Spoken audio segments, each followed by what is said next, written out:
Good morning, everybody. I'm Steve Rohde. I'm proud to be chair of this wonderful group.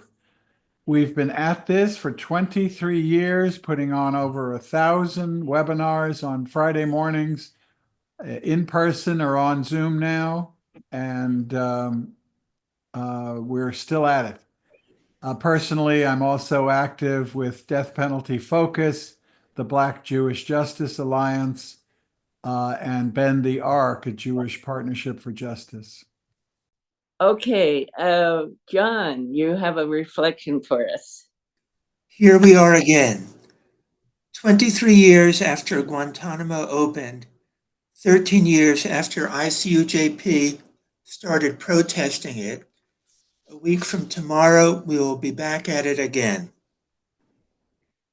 In an age where events that generate moral revulsion pile up like cars in a rush hour smash up on the Harbor Freeway, it can be difficult to feel a sense of outrage and shock over Guantanamo, an issue that well north of 99% of the American public is cheerfully indifferent to, and yet we must. As easy as it would be to succumb to the sense of what's the use, we have to bear witness, never forgetting the principle from English common law that silence implies consent. Guantanamo has been open for so long that anyone 30 years old or younger must regard it as a normal part of the American landscape rather than the constitutional aberration that it is. Nearly 800 men and boys, all Muslims, have been abused there. Among the crimes the U.S. government has committed at Guantanamo and in the CIA black sites are kidnapping, arrest without charge, imprisonment without trial, deprivation of due process, torture, and murder. There is no law in this, and there is no order. Torture violates the Eighth Amendment to the U.S. Constitution, Common Article 3 of the Geneva Conventions, the UN Convention Against Torture, and 18 U.S. Code 2340A, the torture statute. In 2.5 weeks, we will have a new president who, with his typical braggadocio and posturing, has called for loading Guantanamo up with bad dudes. Sadly, the detainees at Guantanamo are not bad dudes. They are innocent victims of the lawless American empire. While a handful of the remaining 26 detainees might be suspected of crimes, they can never be tried in a legitimate court of law because our government has tortured them. Some of the detainees have been there the full 23 years. They are aging and receiving substandard medical treatment for their problems, some of which are quite serious. They may all die out of the world's sight. As Joseph Stalin famously observed, a man, a problem. No man, no problem. I became involved in the issue of Guantanamo during the period of Bush-Cheney misrule because they tore down so many pillars of our constitutional edifice that I felt the need to concentrate on one or two things to keep from constantly running from one issue to the next like an activist bucket brigade. I picked it because to me nothing seems more repulsive, more unfair, or more antithetical to what this country is supposed to stand for than Guantanamo. It is yet another canary in the coal mine of the collapse of the rule of law in the United States of America. I want to thank those of you who are helping me to organize ICUJP's Close Guantanamo Now protest rally, which will be held this year at the Westwood, not downtown, Westwood Federal Building on Saturday, January 11th at 12 noon. I hope to see as many of you there as possible, and thanks for hearing me out. Thank you, John. Thanks, Uh, John. Carol Francis, if I may just thank John profusely. He has been so steadfast in organizing this event for 13 straight years. It's got a lot of moving parts, organizing the venue, the speakers. We have detainees in yellow jumpsuits portraying the gruesome reality of Guantanamo. John, thank you, thank you, thank you. You bring together our co-sponsors, and you've made this a cornerstone of our work. So we're very grateful to you. Thank you, Steve. Also, for the folks that just joined us, good exercise this week. Ask somebody, just one of your friends, family members, how many people do you think are in Guantanamo right now? First off, a lot of people are probably not even going to remember that place, or if they do, they think it's closed. Or if they have any idea at all, they won't be close to was it 27 people right now that are 26. 26. So that's very much something to think about. And that's a good way to get the conversation started and ultimately maybe have them join us as well on next Saturday. I just want to say I just received from Rick the forum we did with John Cobb maybe a year ago, and he lived for 99 years, almost made it to 100. So he's with us in spirit. Edith and Will are teachers. They're Yes. both active in an organization that you're going to hear much about, doing tremendous work. And if you've seen the email that came in, you see how the photos of events with the Justice for Educators for Justice in Palestine. So take it away, Edith and Will. Thank you everyone so much for hosting us this morning. We're really excited to talk about some of the work that our group has been doing. Just to check, can you guys all hear me? Okay, perfect. So yes, Idris and myself are going to be trading off facilitating. We have a slideshow for you all, talking a little bit about ourselves, about how our group formed and what we do, why educators should care about the genocide in Gaza, what we've accomplished as a group, and what our next steps are. And we should have plenty of time for Q&A after that. And this is a photo of some of our group members. There was a big rally for UTLA in our last contract fight, and we had a meetup during the rally, and this is a photo of that. So with that, Idris, you want to hit the next slide? Wow, who's that? Handsome teacher. That's me. My name is Will. I am an 8th grade English teacher. I'm originally from Oakland, California. Excuse me. I'm also a proud anti-Zionist Jew and come from an anti-Zionist Jewish family. I came to political organizing through the Democratic Socialists of America and the Bernie Sanders campaign. And my organizing had mainly been around labor organizing, a lot of strike support for unions in the Bay Area, as well as housing organizing, so rent control organizing.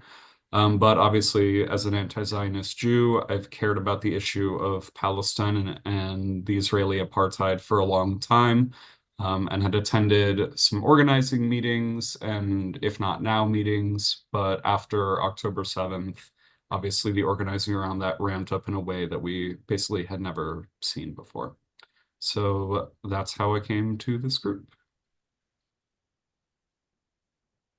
Hey everyone, I'm Iris Mendoza. I am a very proud daughter of immigrants. So my mom migrated from Michoacan, Mexico at the age of 17 by herself. And my dad came from Guerrero, also in Mexico, as a young man. So They met in Escondido, California, which is where I was born and raised. For those of you that are not familiar, it's a town within San Diego County, so it's a border town. And a little bit of history about where I'm from. So Escondido was the very first city in the nation to co-pilot a program where ICE and the police department were collaborating. And so obviously that impacted my community, it impacted my family. If you got pulled over, for example, like a broken tail light, you didn't know if you were talking to an immigration official or if you were talking to police. And in that collaboration, a lot of folks were deported. And so that was a big part of my experience growing up. And it's what led me to my organizing around immigration rights and know your rights. So presenting information to the community. I walked out for my first like political I guess awakening was the student walkouts back in 2000 and I believe it was like 2006. Um, and so that's a little bit about myself. I'm currently an ethnic studies and history teacher. I have been teaching at a continuation school for the last 7 years, and I really, really love the work.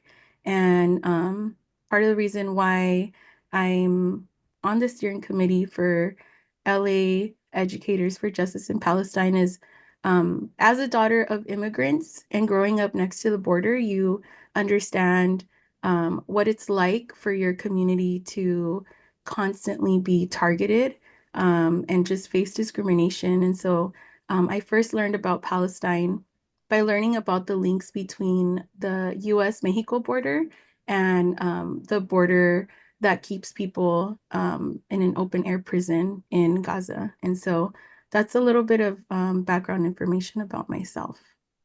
And again, I'm really happy to be here. Thank you. So a little bit about who we are. We are LA Educators for Justice in Palestine. And what we do is we seek to empower, unify, and support educators as we push forward demands for Palestinian liberation and self-determination in our local communities.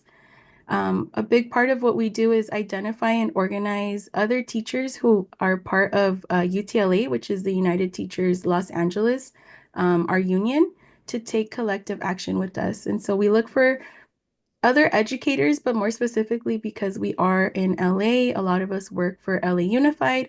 We look for other union members to organize with us. We also educate UTLA members, our school communities, and the public at large on the present conflict in Palestine, Israel, and its historical basis, as well as related struggles for justice and liberation in our communities and around the world.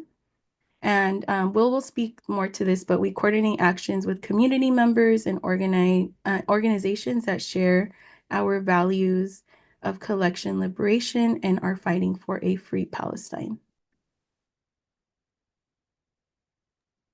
So I think for a lot of people, and sometimes when we talk to our coworkers about what's happening in Gaza and also our group, a question comes up of why should teachers specifically care about the genocide in Gaza? And I think everyone on this call would agree, well, everyone should care about the genocide in Gaza. It's a humanitarian disaster, a nightmare, a total insult to international law, and a genocide, a mass murder.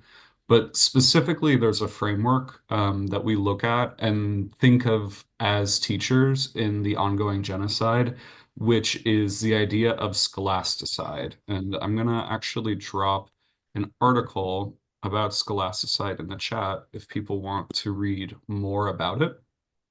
But this is a very broad overview. Scholasticide, in this case, refers to Israel's deliberate destruction of the Palestinian education system. Israel is specifically targeting the education system in both Gaza and the West Bank to prevent it from educating the students and young people there. This could be attacking the physical infrastructure, so actually going and destroying schools and universities, or and as well, it can be targeting students and educators. So specifically killing teachers, university professors, school-age children. And something that we talk about as teachers, and especially our union UTLA cares about, is that schools aren't just a place to be educated, but they're a resource center, right? Students in LAUSD schools have access to mental health and physical health resources, things like food, therapy. In LAUSD, we also provide things like free legal counseling for immigration, for housing, and just generally we use the phrase like schools are the heart of the community and something that we really fight for. And I would say that, oh, sorry, can you go back a slide, Idris? Thanks. I would say that Israel like completely understands how important schools are to communities and neighborhoods.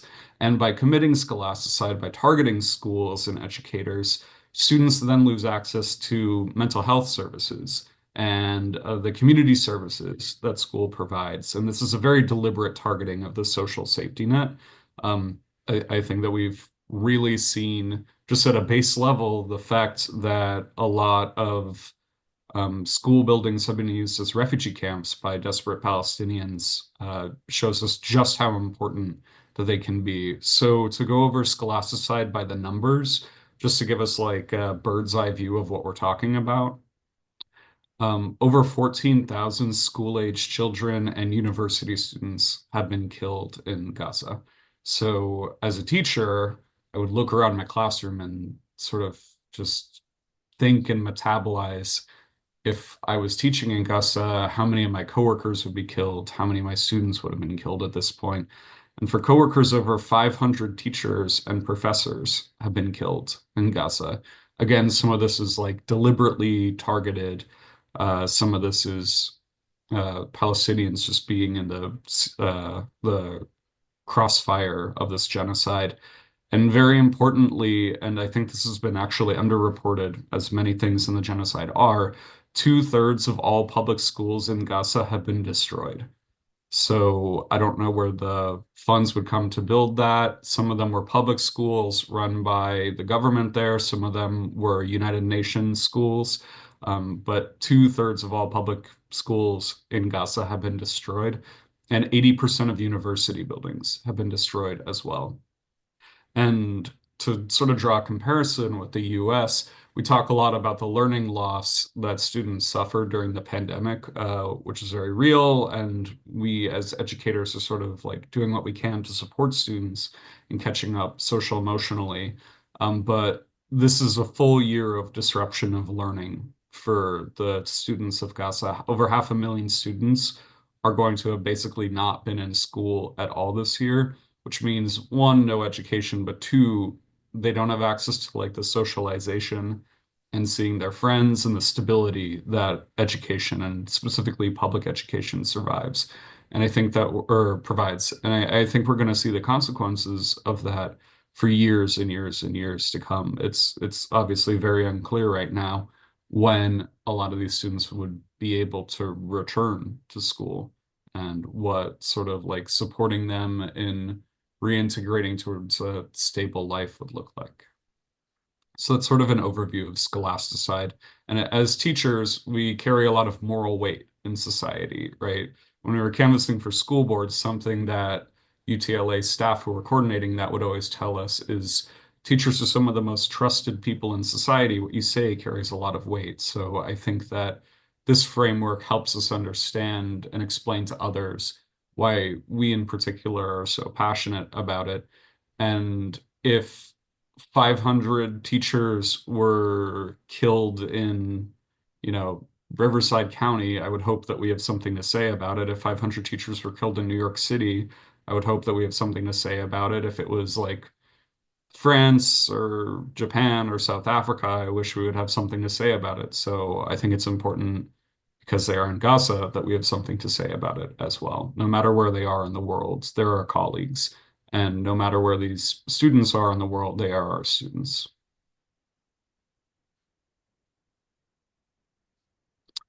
So what exactly has our group been doing? Believe it or not, we weren't always LA Educators for Justice in Palestine. When we first started over a year ago, which I believe we started in late November of 2023, right before we went on winter break. We were LA Educators for a ceasefire, and that's because one of the original goals of the group was to get our union, UTLA, to call for a ceasefire. This happened, Idris, I believe it was 3 different times we tried before it finally worked.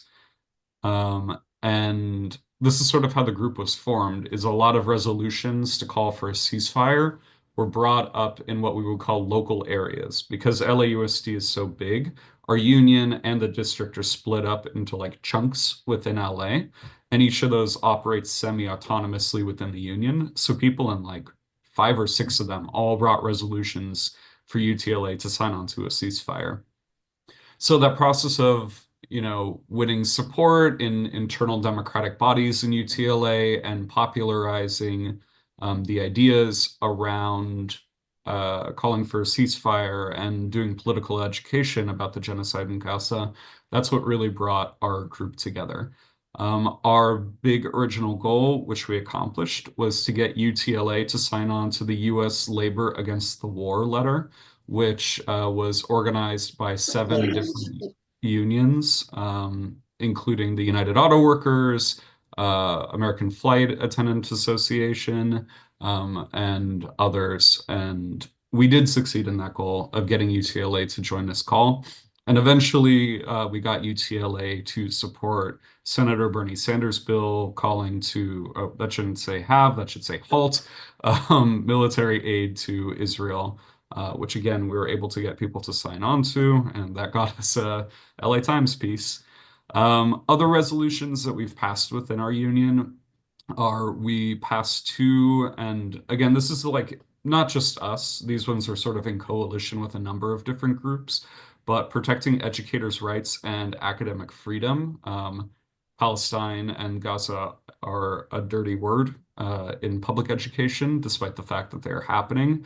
And those same forces that want to prevent us from teaching, what actually happened in US history around slavery, Reconstruction, the Native American genocide, and the long history of racist and economic abuse in this country, those same people are trying to curtail and prevent our ability to teach or even speak about what's currently happening in Gaza and what's happened before.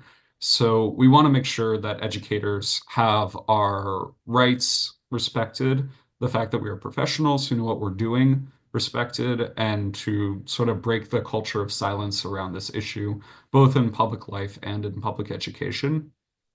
And then on the other side of that coin is if you do speak out, oftentimes you face doxing and other harassment. I spoke publicly about this on a panel, which was recorded. And then because of that, I've been doxed and harassed by Zionists, both within our union and outside of our union, contacting my school to threaten me and my principal, posting my image online, trying to get me fired, the sort of traditional doxing and harassment playbook. But other educators have received way worse harassment than myself. So we wanted to get UTLA to call publicly to say, like, doxing is not okay. We will support any of our members who face doxing, which if people aren't familiar with the term, sorry, I should have clarified. It's sort of like online harassment campaigns where people post your personal information, like your address, your name, your contact information, your place of work, for the purpose of organizing people on the internet to harass you. So those are sort of the 4 resolutions that we've worked on. For the second 2, a lot of it stemmed actually from a lawsuit around liberated ethnic studies, which I just put an article about in the chat, where a number of LAUSD educators were, specifically ethnic studies educators, were sued by Zionists, saying that even mentioning Gaza was tantamount to spreading hate and anti-Semitism, and that it was specifically hurting Jewish students to teach about it in schools. And ultimately, that case was just rejected by a California judge, which is a huge win. It went on for many years, or for 2 years, I believe. But that was thrown out as like a completely spurious case, which is really wonderful to see. And so those are the four resolutions that we passed. The other organizing that we did is attending a large number of marches, rallies, vigils. LA is a really big city. I don't know if people have noticed this, and there are many cities within it. So we have memberships scattered throughout the greater LA area. So we've attended and helped organize vigils from Venice all the way to the San Gabriel Valley. And in particular, we tend to march in contingents in larger marches and rallies, such as the Children's March, which happened relatively quickly after October 7th. We also do fundraising for relief efforts. There's an organization called Mecha, which we're currently doing a fundraising effort for. We also are somewhat involved in doing political education on progressive media. We have members give a radio interview on KPFK, and we've also had members write for publications like Jacobin Magazine. We also hosted a button up for Gaza across our schools where we all wore buttons, showing our support for both a ceasefire and for this group, and we're able to recruit a lot of coworkers into the group. And I think a really important thing to emphasize within this is when we were starting this group, we did get some pushback that Gaza was like a single issue that wasn't necessarily connected to our union organizing. But I think one of the biggest lessons that I've learned through this whole organizing process is that we've seen a lot of members who were completely inactive in the union get activated and join the democratic structures of our union, either by stepping up and becoming chapter chairs, getting involved in voting and governing bodies of the union, like the House of Representatives, which we ran a slate for. And it has been a really wonderful way to get especially newer, younger teachers, or also teachers who feel like their voice hasn't been heard in the union, getting them involved in the greater processes of our union. And I think as we go into contract negotiations with the district, a lot of that energy is going to transfer over to the more we would think of as like traditional labor organizing. So a union embracing a social justice issue or an international issue like this is actually a really big boon to the membership and the organizing of the union, not a distraction from the work that we're doing. Thank you, Will. So I want to talk to you all a little bit about what we're looking towards moving forward in this next year. As Will mentioned, this last year was our very first year. There's a lot of movement building and organizing. And so one of the things that we are looking towards focusing on this year is the CalSTRS Divest.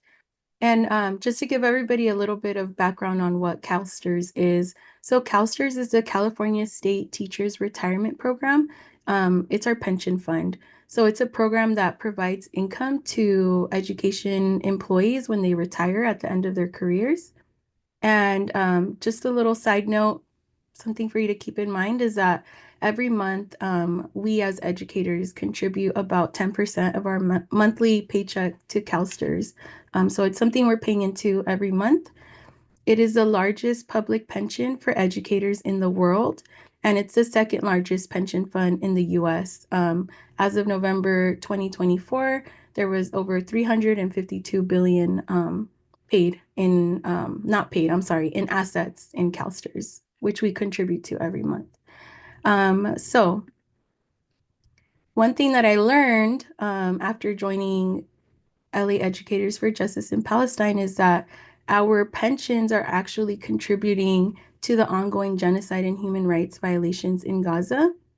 And the reason for that is CalSTRS invest over $1 billion in weapons manufacturers and Israeli companies. And so we are directly complicit and paying into what's currently happening. And as educators, Will mentioned that we have this calling to work with young people and support young people. We care about students, we care about our communities. And so learning how we're actually complicit in this, for me, was definitely an eye-opener. Some of the weapons manufacturers that our check every month is going into I want to bring your attention to specifically two. So one of them is Boeing. Boeing, we know for a lot of reasons, is complicit in a lot of harm. But specifically, Boeing made the most guided bombs and munitions delivered to Israel of any U.S. company from 2021 through 2023. And the other company I wanted to bring your attention to is the General Dynamics Corporation, who makes the metal bodies for the Mk-80 bomb series. And it's one of the primary aerial munitions used to bomb Gaza.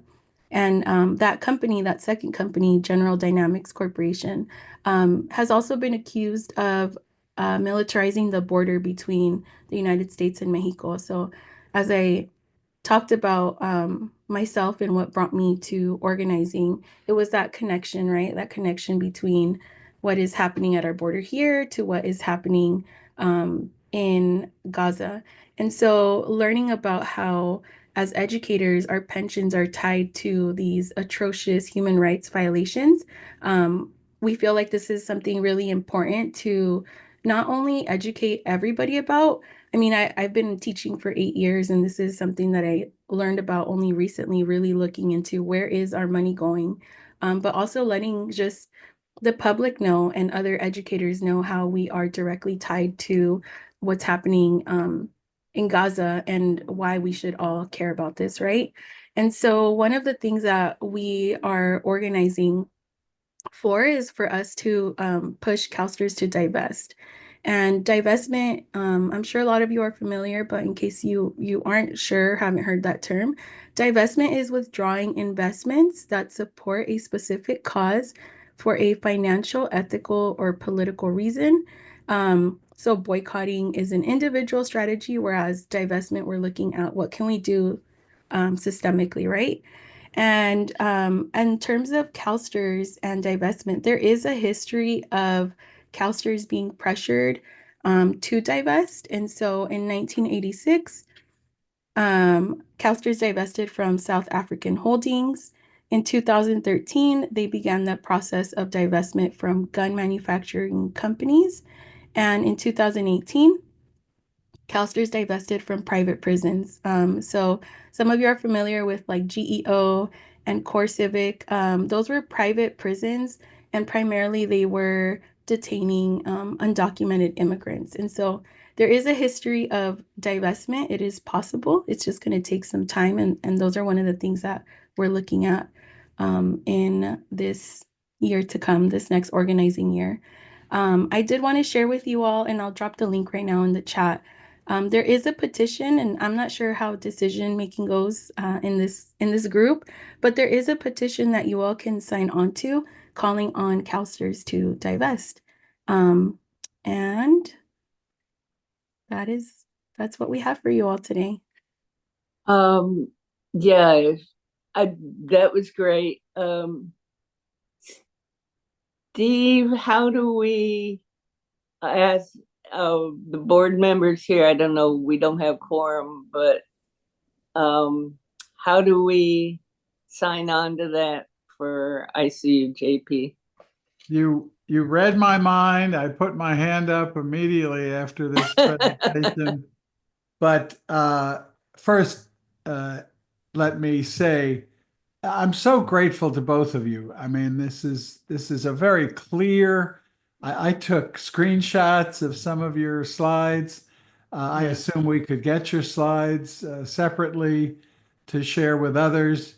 And you have a specific website for teachers, educators for justice in Palestine. Do you have a website?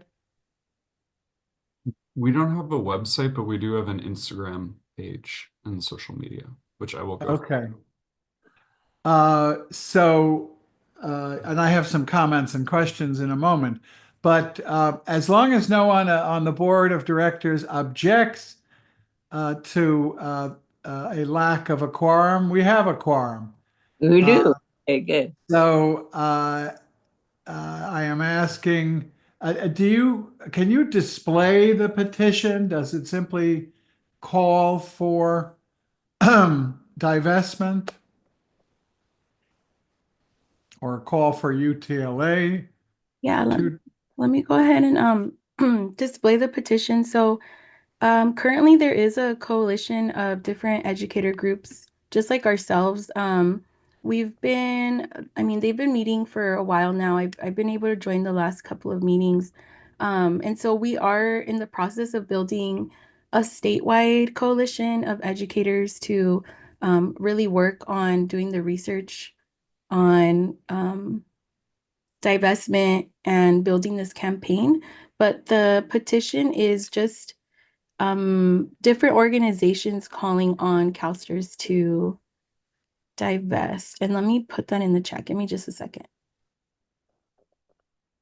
While you're doing that, the work you're doing is at the heart of the work that ICUJP has been doing ever since October 8 and the retaliation by Israel in Gaza, the West Bank, and elsewhere.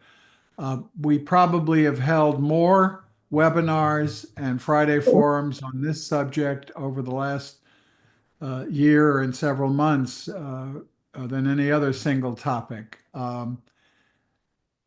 ICUJP's motto is religious communities must stop blessing war and violence. So, what Israel is doing goes to the heart of what this group has been protesting since its founding.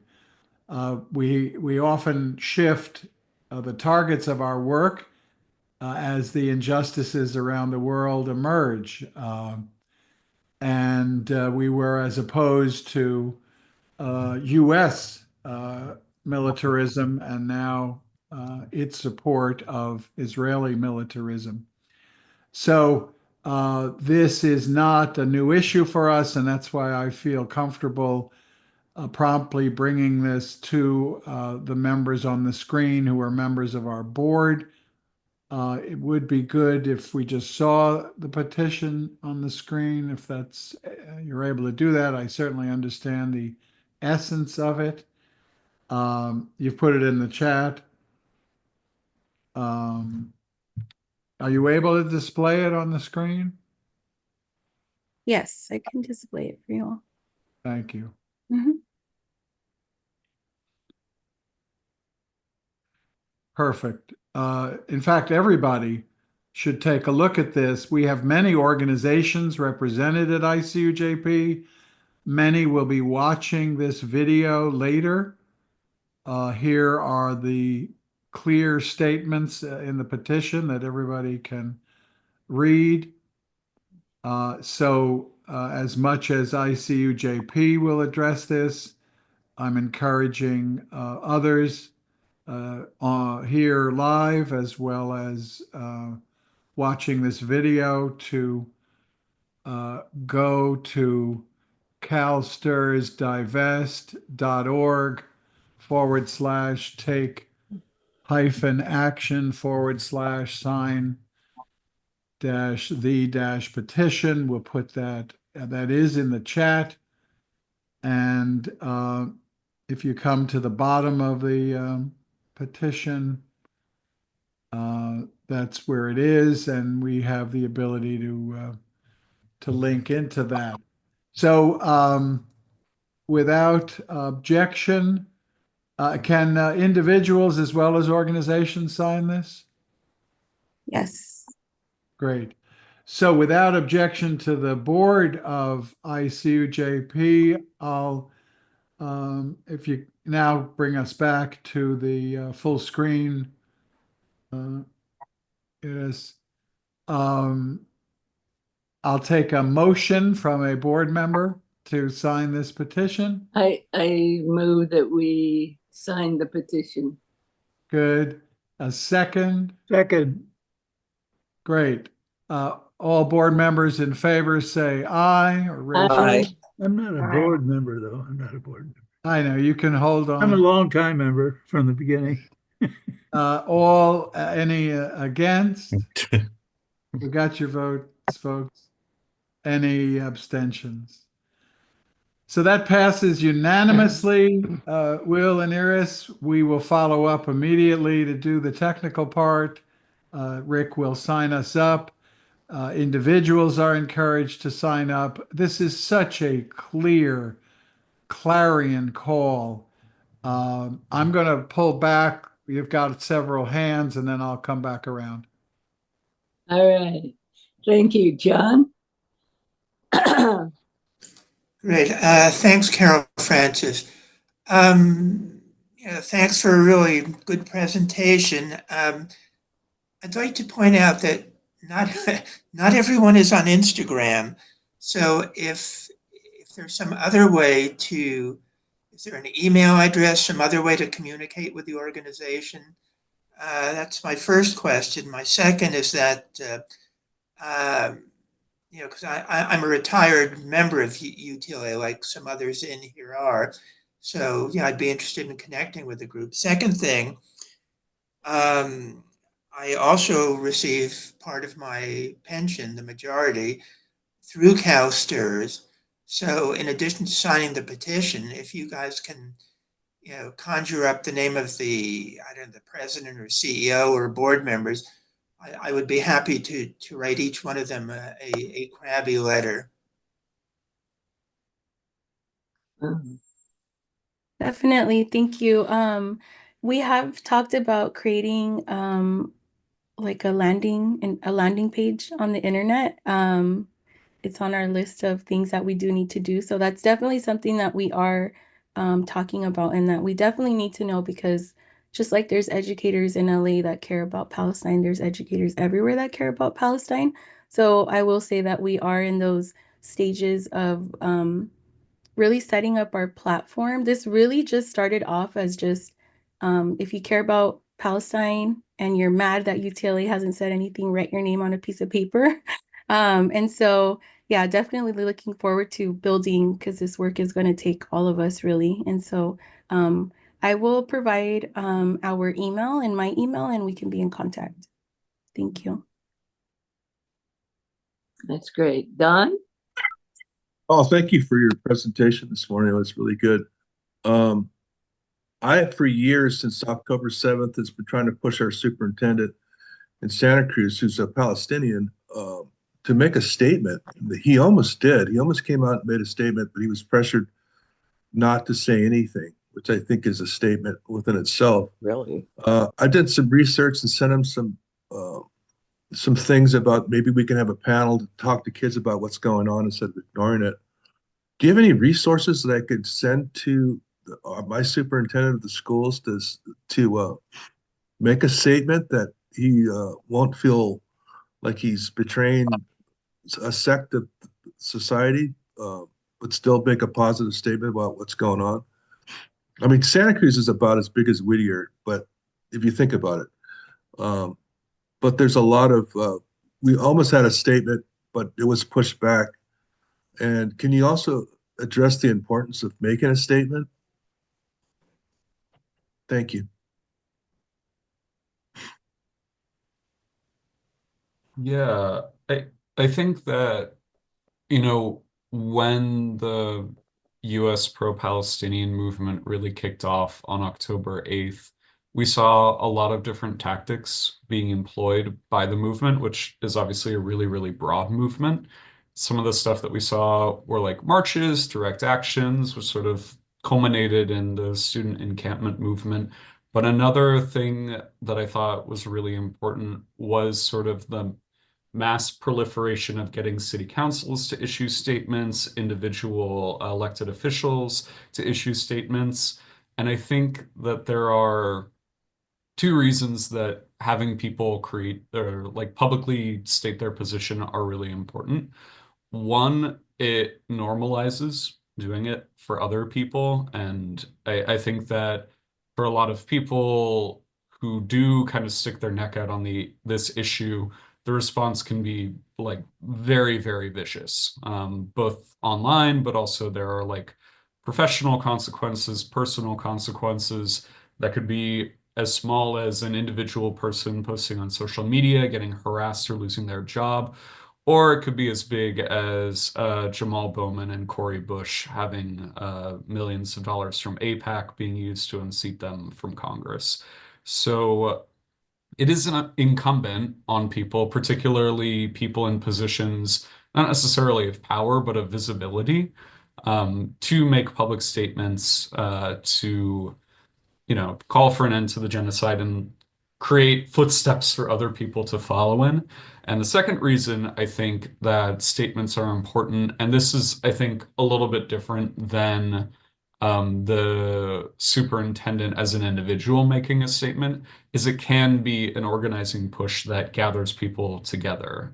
Because there are several pro-Palestinian and anti-genocide organizations in the US, but it's more diffuse than like a union or like the labor movement doing something. So there might be a lot of disparate people who care about the issue in an area. So if Pasadena City Council has to vote on a resolution calling for a ceasefire in Gaza, then that can be the kind of thing that can draw a lot of people together and help build organization where a lot of those people weren't necessarily involved.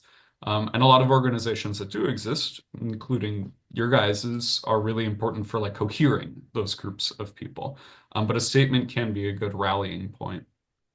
As for resources, I don't have anything off the top of my head. We've done some sort of general teach-ins about the genocide, but it was more like a collation of resources. I think a good place to look might be statements put out by other officials, be it like elected officials or heads of organizations. And in particular, Palestinian and Muslim organizations, I think would be a good place to start. We've seen a lot of really powerful statements come out of the Muslim faith community and also nonprofits and organizations that do direct aid. And something that I usually try to emphasize when talking to people about this issue is the calling for a ceasefire is a majority opinion. It may not feel like it at times because of the backlash to it is so intense, but the vast majority of society and people want there to not be mass murder of children in Gaza. So yes, it is like scary to stick your neck out and you might take heat for it, but ultimately you're just articulating what is a very popular and common position among billions of people on this planet that go from me as a teacher to like world governments and probably the majority of the GDP on this planet. Yeah. Steve, your hand's up again. You wanted to. Yes. You mentioned the lawsuit that had been brought, and we were fortunate enough here at ICUJP to have Teresa Montano and Guadalupe Carrasco at a Friday forum, and many people today will remember that presentation. They had helped develop the Liberated Ethnic Studies model curriculum through their consortium. It is an extraordinary curriculum across the board in terms of ethnic studies. Separately, it's been demonized and attacked as part of the overall attack on DEI and the 1619 Project and critical race theory and all of that. But in this lawsuit, and we've got almost 50 minutes left in our program today, so I think we can spend a few minutes, and I want to hear from each of you about this lawsuit and your colleagues who were courageous enough to defend it. So a couple Jewish parents and Jewish teachers and an organization they created sued Teresa and Guadalupe and the consortium and UTLA over this curriculum, which they labeled anti-Semitic and anti-Zionist. And they went into federal court and asked the federal judge to enjoin this curriculum, this aspect of the curriculum, in a sweeping injunction. Portions of that injunction would make it a violation of the injunction to teach, to quote, assert as a fact that the Jewish state is guilty of committing such horrific crimes against others as ethnic cleansing, land theft, apartheid, or genocide. So they were asking a federal court to weigh in and prohibit teachers, where it was relevant to their subject matter, to teach that the International Court of Justice has found plausible genocide, that the International Criminal Court has issued arrest warrants for Netanyahu for war crimes and crimes against humanity. Fortunately, Teresa and Guadalupe found a terrific lawyer, Mark Kleeman, who I have invited to join us at a future Friday forum. And this federal judge issued a 47-page opinion throwing this lawsuit out. And he had given those plaintiffs opportunities to amend the lawsuit to correct its fatal flaws. 4 times they couldn't state their case under the law, and he threw it out permanently. And in doing so, he wrote an extraordinary opinion. I am so focused on this because next Wednesday I have an article being published about the lawsuit and what a strike it is in favor of academic freedom of the school district, of UTLA, and the teachers to teach accurate and true history. So it's a serious response to this nationwide effort to demonize teachers, to call criticism of Israel anti-Semitism, and to distort the history of Zionism.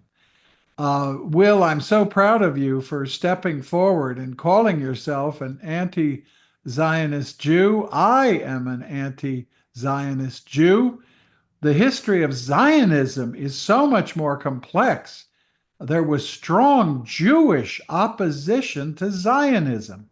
And we're going to have a professor, Marjorie Feld, who's just written an amazing book on this very topic.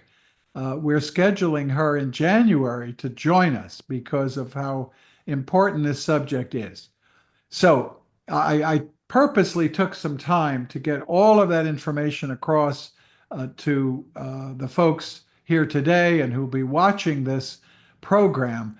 But I would invite Iris and Will, if you want to tell us more about Teresa Guadalupe, the liberated ethnic studies curriculum, how it's been demonized and marginalized, and anything both of you would like to add to the importance of this court victory. Yeah, I'm so glad that you brought them up, both Teresa and Guadalupe. I think that lawsuit against them and UTLA and the Liberated Ethnic Studies group, I think it really just highlights the systemic issue that we have around. I'm a history teacher, right? So I think it just really highlights the systemic racism and truly like putting fear in educators to do their job.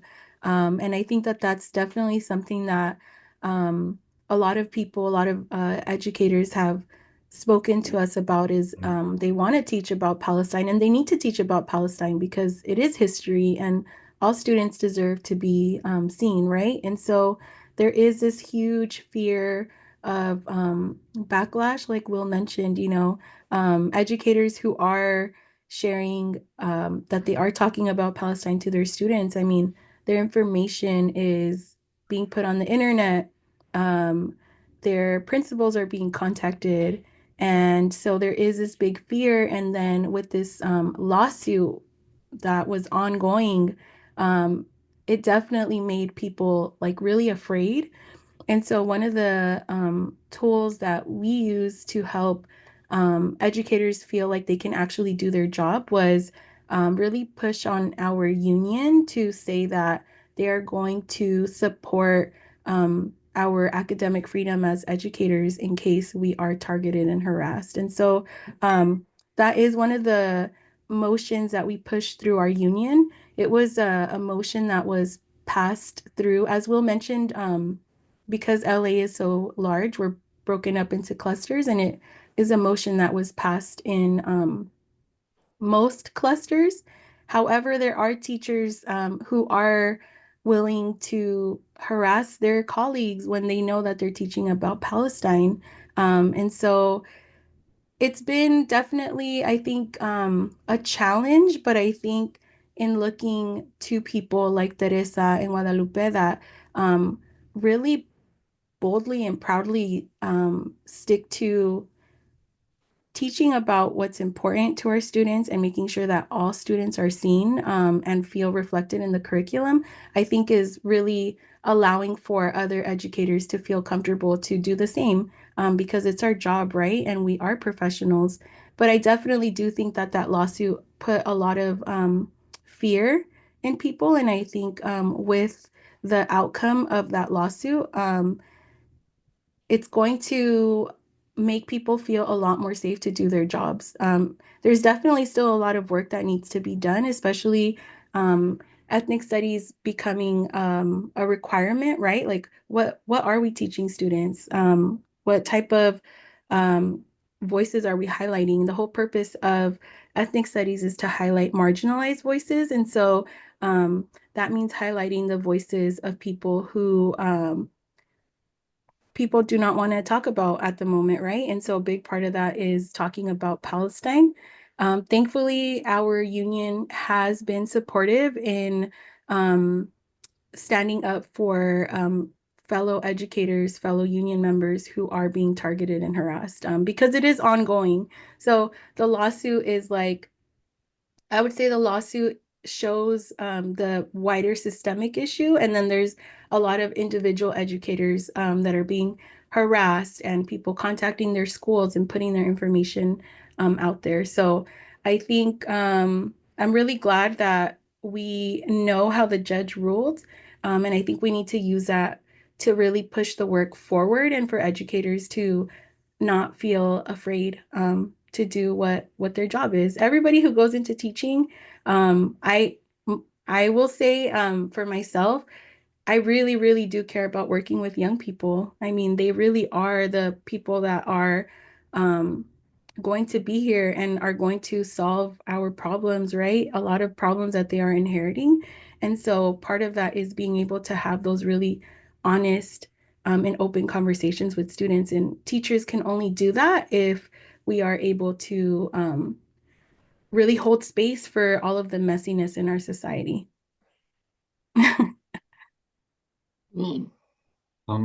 I'd also just add on to that, definitely second everything that Edie said. I'd also just add on that this isn't the only lawsuit being brought against UTLA or educators or across the country. I think that what we're seeing is the far right in this country and globally running a playbook that they've been pretty comfortable with of using what some people would refer to as like lawfare, but basically illiberal means to prevent basic public education or to restrict the rights of uh, ethnic or racial or sexual identity or any sort of minority group from expressing ourselves. And that also gets extrapolated to anyone with like progressive values, or also union members. And a case in point of this is that there's another lawsuit against UTLA and LAUSD brought by a group of Zionist educators, basically saying that they shouldn't have to be represented by, in their words, anti-Semitic union. So in it, they're arguing that public sector unions shouldn't have the right to represent everyone within one workplace. So hypothetically, they would want to be represented by a different teachers union that doesn't exist in LAUSD. And of course, this is just trying to break the back of public sector unions, one of the strongest and most progressive forces in this country. And would it shock you to learn that this whole lawsuit is being bankrolled by an anti-public sector union think tank run by a former Reagan administration official out of the Central Valley? So the far right is working in coalition on this stuff. I would say they see fighting against people who call for an end of the genocide and who are politically opposed to Zionism. They see that as part of a broader front against speaking about racial injustice, speaking about feminism, speaking about gay and trans rights. And this, again, can go as small as this lawsuit or can go big as a program called Project Esther that the Heritage Foundation has put out nationally, which is basically their plan to fully bring Zionists into their coalition and destroy anti-Semitic terrorist organizations such as the Students for Justice in Palestine and If Not Now and the Democratic Socialists of America and unions like ours. Thank you. Edith and Will, I mean, this has been fantastic. Rick. Hi, folks. Thank you for the presentation. I'd like to get some lessons from you on PowerPoint, first of all. That was really well done. Also, this has been very interesting because, as educators, I think you guys understand the idea of making context for people that makes it easier for them to understand what the issue is. And one thing I've been thinking about is that when people see a continuation, a correlation between different things that happen in history, they tend to see the through line a little bit better. That I think that's what George Santayana was talking about when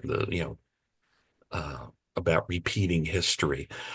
So have you guys looked at doing a comprehensive maybe study on the history of indigenous people and their oppression through history? Because with that, you can also, for a lot of kids in the school district, they don't know about 20 years, it's about 20 years ago now, the oppression of that happened in Mexico and the rise of the Zapatista movement of indigenous people in an area that were being harassed by a military group. I mean, there's when people see parallels in their own history, it's easier for them to see the parallel that's happening with somebody who maybe they don't know or have no connection with otherwise.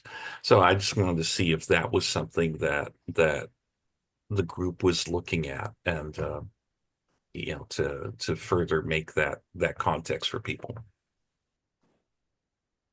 Yeah, thank you.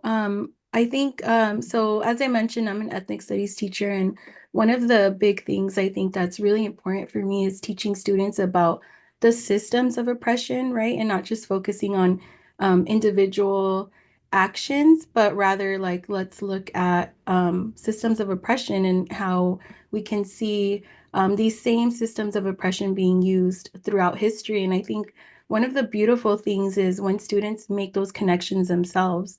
So it's not even giving them those like specific instances, but when students are like, hey, miss, like this reminds me of ideological oppression, right?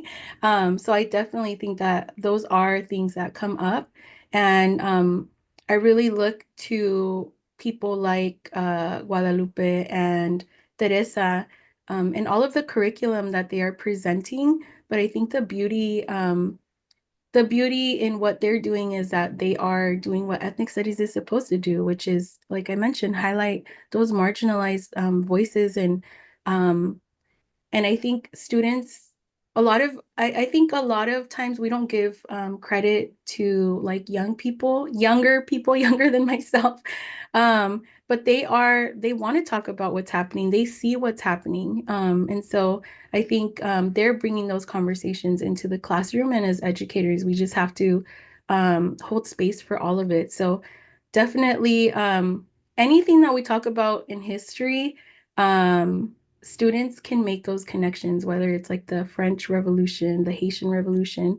Um, and so, yeah, definitely. But I think that there needs to be more, like more resources. And not only do the resources need to be created, but they also need to be boldly shared and taught and not something that people are scared to do. Thank you, Rick. I just wanted to add to what Edith was saying about students being able to make those connections. As an elementary school teacher, 10-year-olds have the most amazing ability to do that. Yeah, my question is surrounding whether you're getting blowback from students and teachers, I'm sorry, students and parents about this issue, and the fact that you're either teaching it or advocating for it or what have you. It's a good question. I've received definitely no blowback from my students. I've talked very, very sparingly about this issue with them, mainly just answering questions as they bring it up. It's also worth saying I believe, the only Jewish teacher at my school. So for a lot of my students, I teach in South Central LA. For a lot of my students, I'm basically the only Jewish person who they've met and have a relationship with. So I do get questions like about this pretty directly. I haven't received blowback from anyone I know, but there are organized people who support Zionism or are otherwise like opposed to ending the genocide and some of the broader ideas that groups like ours stand for, who have coordinated harassment campaigns. And again, I think that these people are a very small political minority on this issue. The vast majority of people want there to be a ceasefire in Gaza, but they are organized, and there are organizations that do help them organize and run harassment campaigns. So I think that in person, and I don't teach at a school where people with these beliefs also teach at, so it might be different. But yeah, I think a lot of the harassment and opposition is like fairly remote, but because it is so well organized, it feels more pervasive than it actually is. Interesting. Iris, could you comment also? Yeah, definitely. I agree with what Will was just sharing. I personally have not experienced any pushback, but I think a big part of the culture that I create in my classroom is like one of respect and just really holding space for the messiness. And so I think students interact with each other in a respectful way. They respect, like, we can have conversations about anything as long as it's respectful. So there has never been any like direct pushback from students, but I think kind of like what Will was mentioning it, a lot of it is these larger groups and institutions that do have the power to get your information and contact your school or it really is, it feels like it's people, it feels like it's like right next to you, but in reality, it's really not. It's not anything that exists, at least like I feel in my community. And it is a lot of, from what I've seen, folks just getting anything about you and then posting it. I mean, I brought a resolution to my area on just our union reinforcing our right to academic freedom, which is already in our bargaining contract. And someone like posted a picture of me like reading that motion about academic freedom, and it was like shared, and people were saying all of these horrible things about me. And so I would say it's more of like these larger institutions or individuals that are connected to these larger institutions that have resources that are really pushing, I would say, like a lot of the hate and harassment that's ongoing. But I have never experienced that within my classroom. Mhm. Thank you. All right. Rebecca and then Lisa. Hi. Hi, both. Thank you so much, Iris and Will, for this. And, you know, I really feel for you as far as the doxing goes. You're very brave to do what you're doing. As Steve mentioned, we had Lupe and Teresa, you know, as speakers. And yeah, they told us about their experiences. And I'm bracing for the same because I recently joined the Code Pink's initiative through Marcy Winograd, expel the ADL from school. So we're going to start lobbying. In fact, we have a meeting. I live in Agora Hills. It's primarily Jewish.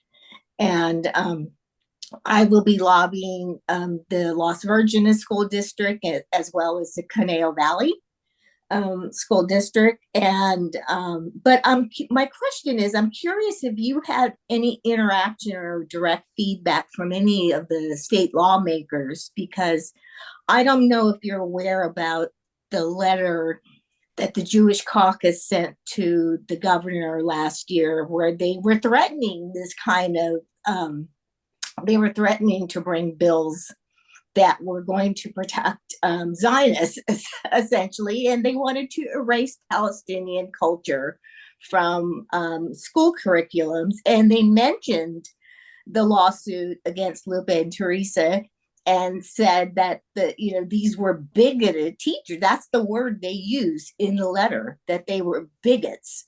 And I wrote my lawmakers who signed the letter. It was Ben Allen and Jackie Irwin. I wrote them a scathing letter and said that you owe these educators an apology. You're attacking, not only you're attacking our school teachers, and you're also attacking people of color. And while you're trying to erase the Palestinian culture, they were successful in getting through a bill with Henry Stern, who was also my former, one of my former senator, and I supported Henry Stern through the years. I was shocked by his behavior, but so I'm wondering if you've had any direct interaction with your lawmakers. I heard through Marcy Winograd that my lawmakers, after I sent that letter, that Jackie Irwin and Ben Allen did back down from their support of these initiatives and were abstaining or holding back on any further rhetoric. But anyway, again, that's my question. Thank you for your work. Thank you. No, thank you for what, like I said, it really is a collective, and it's going to take everyone in so many different levels. And so I really appreciate the work that you're doing. I personally have not had any direct contact with any lawmakers. I think one thing that Will and I have been talking about, and just as a group, is being in more communication with just the school board. I mean, the school board holds a lot of power, and one of our school board members was in a panel with a lot of people, I would say, that have caused a lot of harm on anti-Zionist, Jewish educators, on people of color, women of color, queer folks, right? And so there's an issue with that. And I think our focus is probably going to be working more directly with the school board or having some type of communication. I think a really, really big part of this is that just like Will being present here today, right? Like Will is an anti-Zionist Jewish educator. And so I think sometimes they try to, like the lawsuit, right? They targeted 3 women of color. That's who they named. All of the women that were, all of the people that were sued were all women of color. And so I think a big part of that, part of the conversation that needs to be had is that it is a coalition of people from different communities, right? There are people of color, there are queer people of color, there are anti-Zionist educators. And so I think there needs to be a lot more of that coalition building and a lot of those voices that need to be heard because there are other anti-Zionist educators in our group, right, that really care about this and want to talk about it. So I haven't had that direct communication, but like I said, I think we do need to start looking at like our school board and what is our school board doing. Thank you. Lisa and Phil, did you leave your hand up for a purpose or did you just not take it down? Yeah, no, I have a question if we still have time. Lisa. Mhm. Go ahead. So I'm circling back to a point that I think it was Phil was driving at. I mean, your work really focuses on reaching out to other educators within UTLA. And in my work with educators, certainly since October 7th, I hear many people who tell me, like kind of privately, that it's such a complicated issue and they feel like they don't know, they don't understand the complexity, and so they're afraid to weigh in on any side. Educators want to know about things before they make themselves visible, right, to colleagues or parents or students or their administrators, right? They want to know what they're talking about. So what kind of outreach do you do? Who might you be inviting to help people have conversations about a very complex situation so that they can make their own decisions, from a feeling of like, now I feel well informed.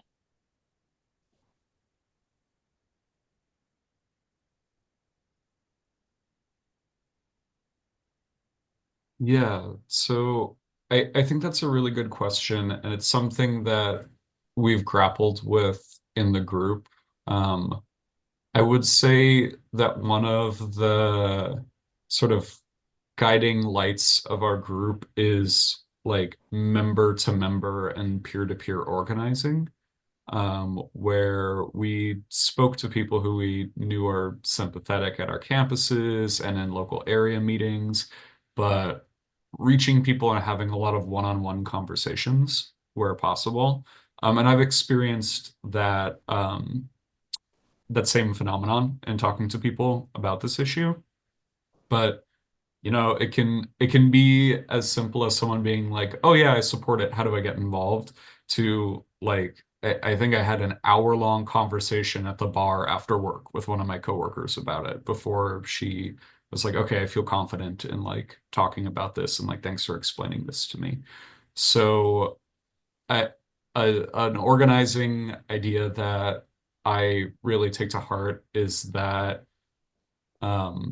in order for there to be a majority, it's going to start as a minority first. And so we do a lot of like one-on-one interaction and supporting people, and preparing our members to sort of have these conversations. And a way that we've done this is we've had a few teach-ins on the topic specifically for educators to bring back to their local community or just to feel more confident. But I think just like providing people with the tools for political education, we'll often discuss an article or get an update on what's happening with the genocide at our meetings. And just trying to build a lot of avenues for people to, I guess, feel empowered and share articles or just be in communication. I think there isn't just like one way to do it, but whatever you can do to like get one-on-one time with someone is really effective. And it can scale up to some of our members writing an article about why Jewish educators should support the ceasefire too, right? So we can write stuff publicly to share as well. Yeah, and I was just gonna add, I think something that has been helpful has been like the teach-ins that Will mentioned.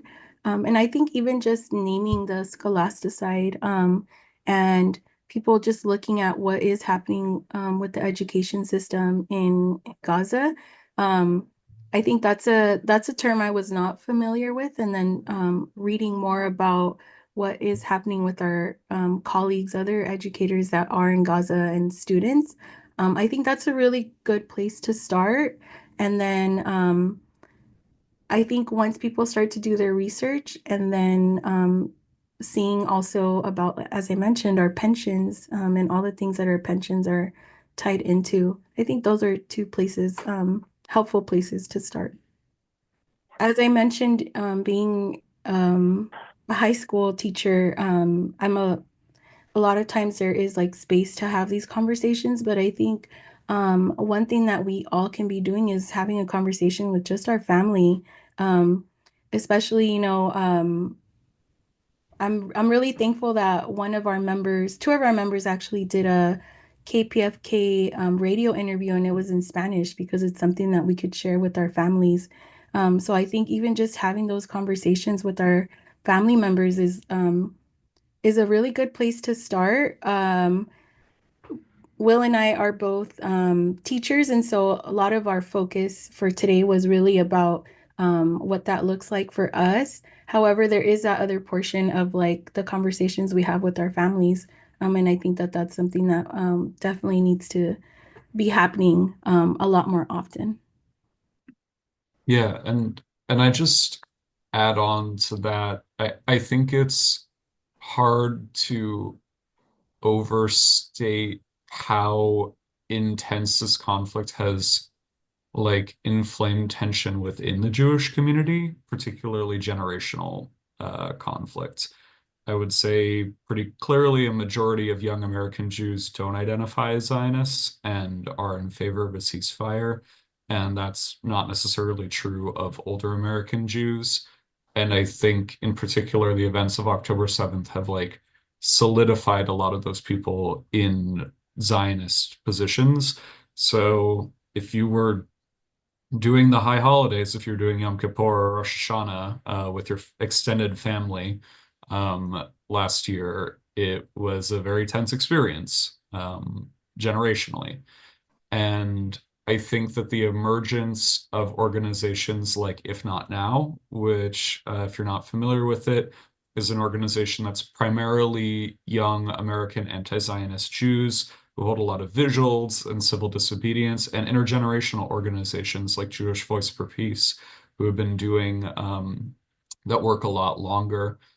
These have sort of provided a alternative framework and like an alternative Jewish community for young American Jews to be exposed to the ideas of anti-Zionism or have a space to talk more openly about advocating for a ceasefire. And I really do think that, at least as a young American Jew, time is kind of on our side on this issue around coming around to anti-Zionism. So many young American Jews have friends who are Palestinian or even Arab or Muslim, where older American Jews didn't necessarily have that experience.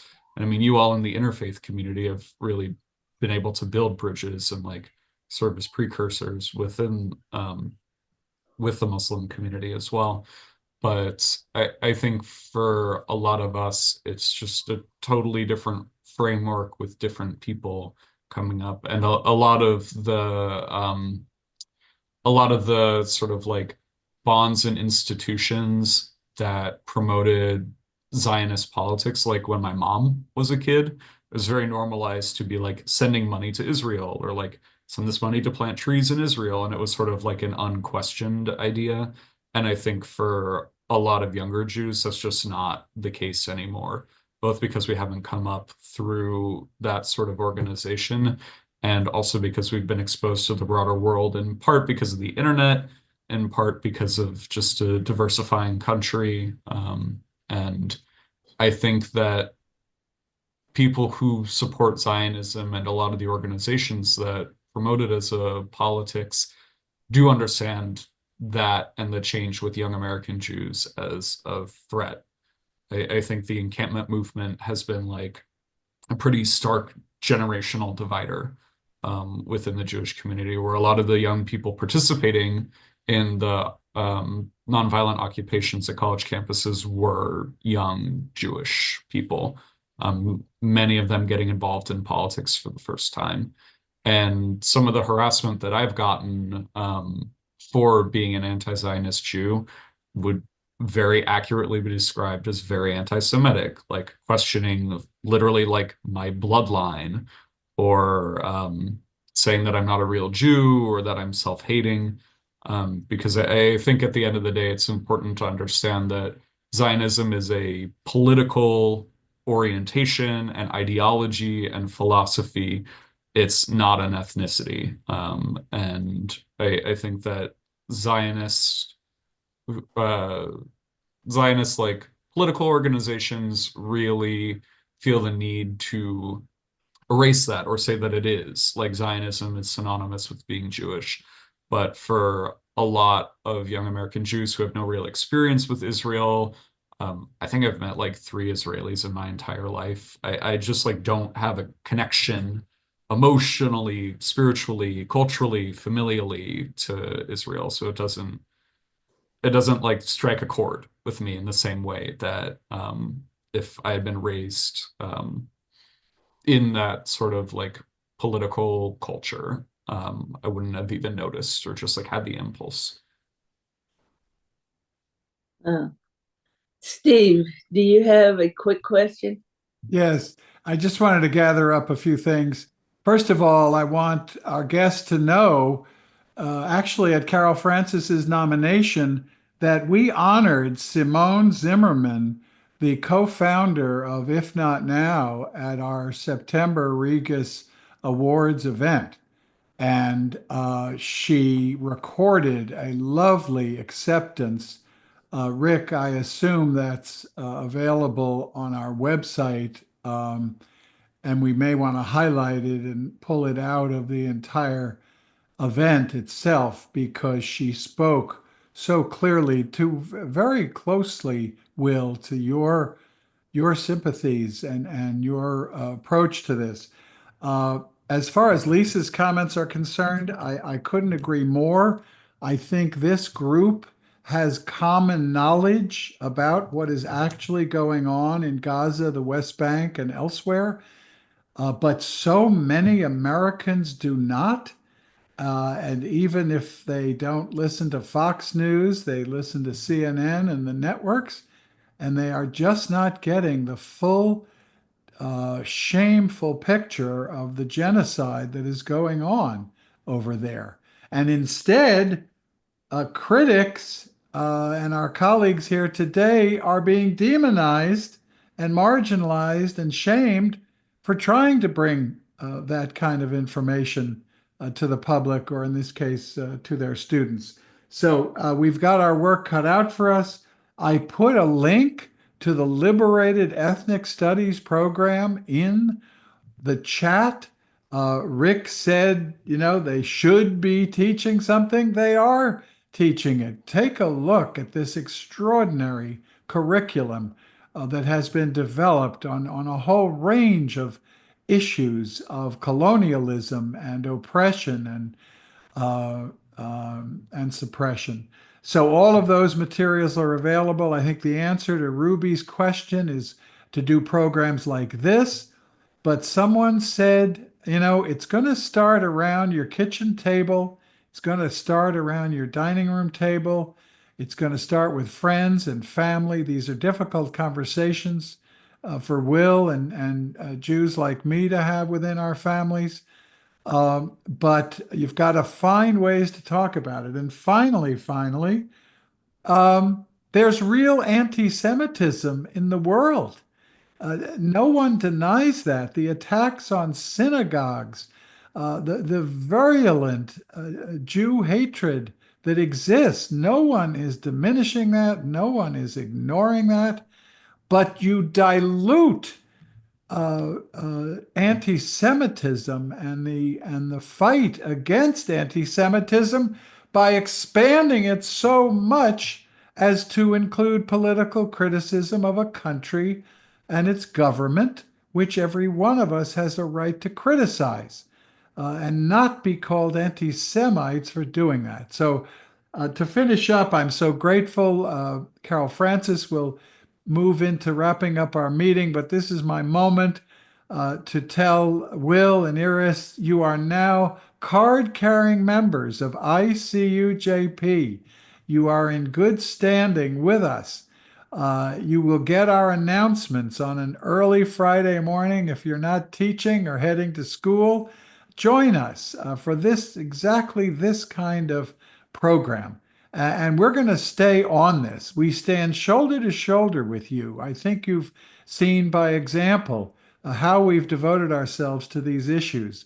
And we're going to continue to do that. We love and respect what you're doing and know that there are vast numbers of people who have your back, who appreciate what you do when you wake up every day to not only teach your children and all the work that school teachers are demanded of, but that you take your private and separate personal time to work for educators for justice in Palestine. So keep up the good work, and we love you for it. Thank you, Carol Francis, for corralling the cats and keeping everything going. Thanks to John, who stepped away for his reflection, and thank you to Iris and Will. Next week, we're going to have a very important program because another way that people are fighting back is taxpayers against genocide. They have brought a major lawsuit up here against two congressmen for violating their oath of office and funding Israel's military genocide. So we'll have Seth Donnelly of Taxpayers Against Genocide with us next Friday right here. So please join us at 7:30 a.m. Pacific time. Thanks to all of you. Be safe, be kind to each other, and we will see you next week.